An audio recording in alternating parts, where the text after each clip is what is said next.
Halo teman-teman, Assalamualaikum warahmatullahi wabarakatuh. Pada video kali ini kita akan membahas mengenai penyemprotan pestisida atau pengendalian hama dan penyakit pada tanaman padi. Penyemprotan pestisida pada tanaman sejatinya dilakukan secara kondisional dengan melihat kondisi serangan hama dan penyakitnya.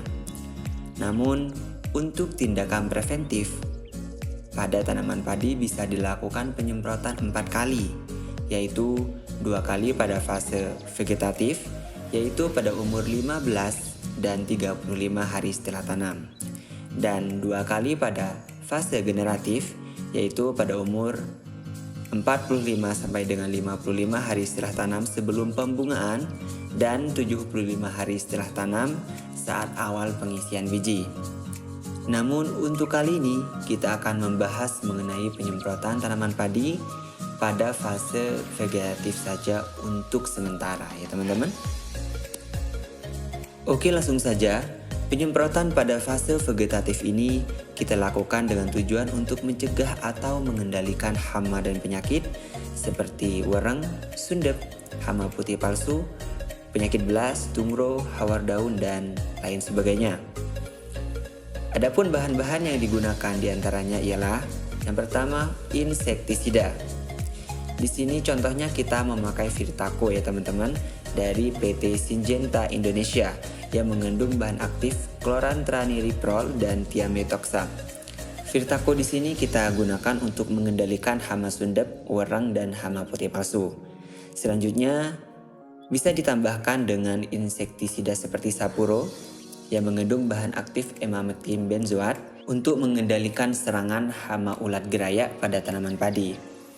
Kedua jenis insektisida ini boleh dicampur karena beda bahan aktif, namun sama-sama bersifat sistemik. Jadi jika tidak terdapat serangan ulat gerayak atau serangannya masih sedikit, tidak perlu diaplikasikan, cukup dengan Virtaco saja ya teman-teman. Setelah menggunakan insektisida, kita dapat menambahkan fungisida. Di sini kami memakai Amistar Top untuk mengendalikan penyakit yang disebabkan oleh fungi atau jamur seperti blast. Namun untuk fase vegetatif ini tidak wajib memakai Amistar Top ya teman-teman, karena biasanya serangan fungi pada fase vegetatif ini masih rendah. Jadi teman-teman bisa menggunakan fungisida lain yang bersifat kontak dan lebih murah seperti Antrakol. Kebanyakan Amistar Top digunakan pada saat fase generatif untuk mencegah potong leher dan meningkatkan pengisian biji karena mengandung ZPT. Dan bahan yang ketiga, jika terdapat serangan bakteri seperti hawar daun bakteri, kita dapat mengaplikasikan bakterisida seperti Nordox dan Bactosin. Tetapi biasanya untuk fase vegetatif ini tidak begitu diperlukan, karena serangan bakteri kebanyakan menyerang pada saat fase generatif. Yang keempat, teman-teman bisa menambahkan pupuk daun. Di sini contohnya kami memakai pupuk daun merek Green Tonic ya.